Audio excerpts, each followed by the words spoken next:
probably one of the scariest experiences of my entire life as a young budding traveler. So last year, my partner and I got the opportunity to go to Mauritius.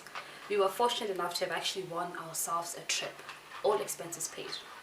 Everything was great.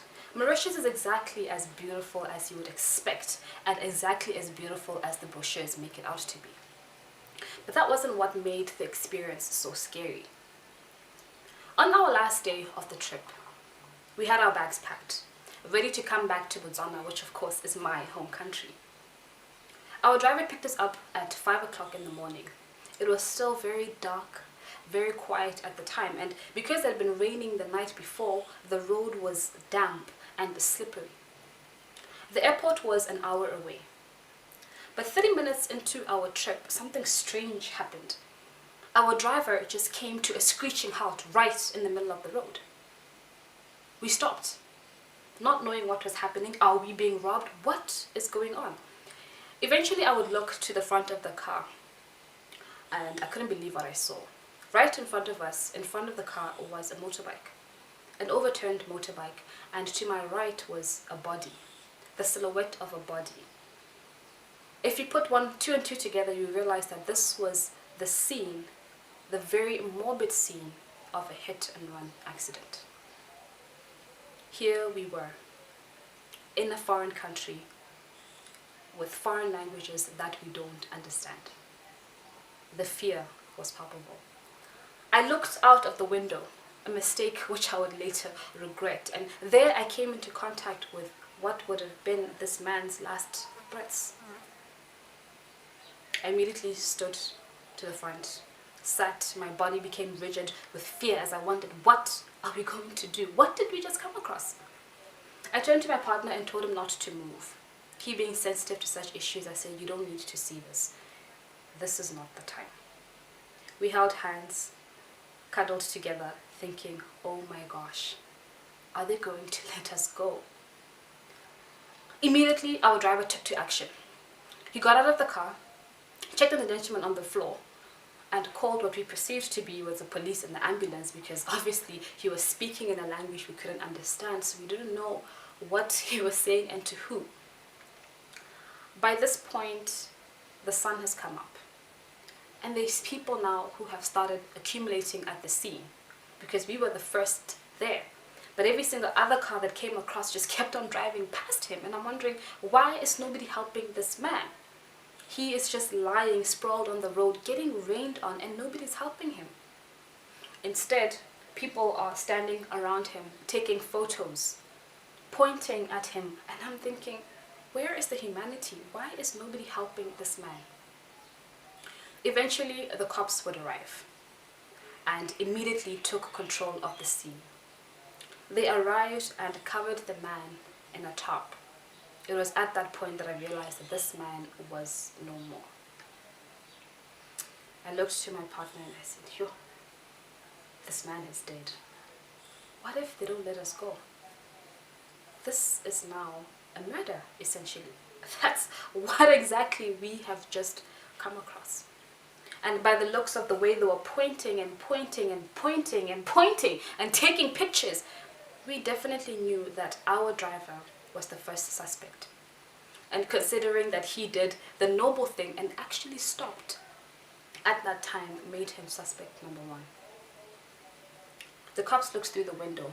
They didn't say anything to us. They didn't address us. They didn't come into contact with us. But I already knew the attitude of the Mauritian cops to people who break their law, especially foreigners.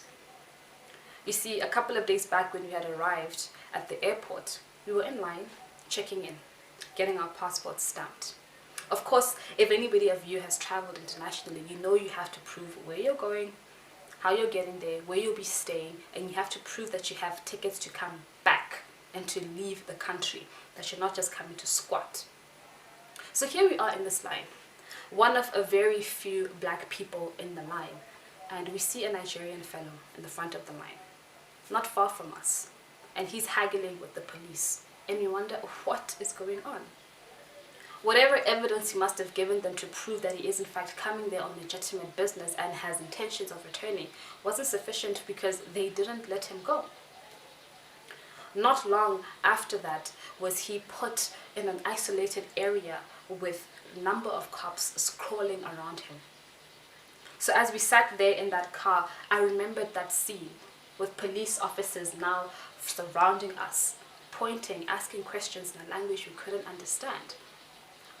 I don't know how many of you have watched Banged Up Abroad, but I felt like this was going to be that episode where we, two unsuspecting Botswana young people, were stuck in Mauritius, pinned for a crime they didn't commit.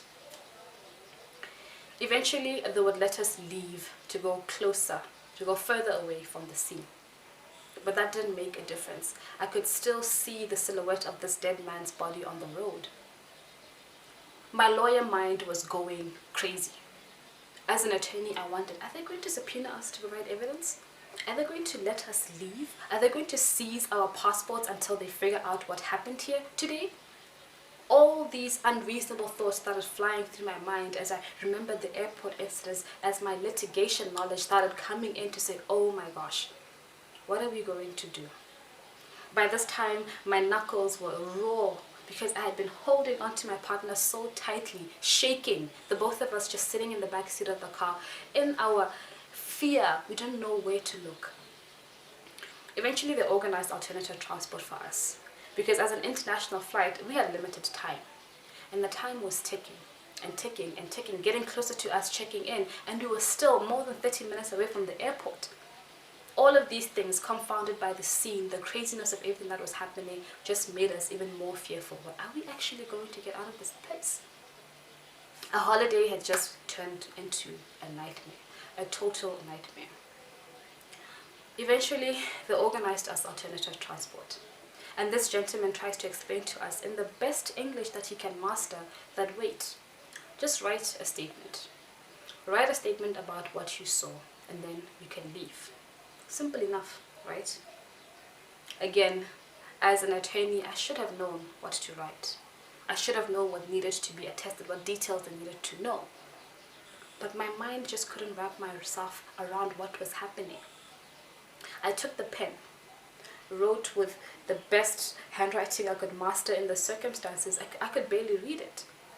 But I had to simply explain that this was just a simple accident and we just happened to come across something which had absolutely nothing to do with us.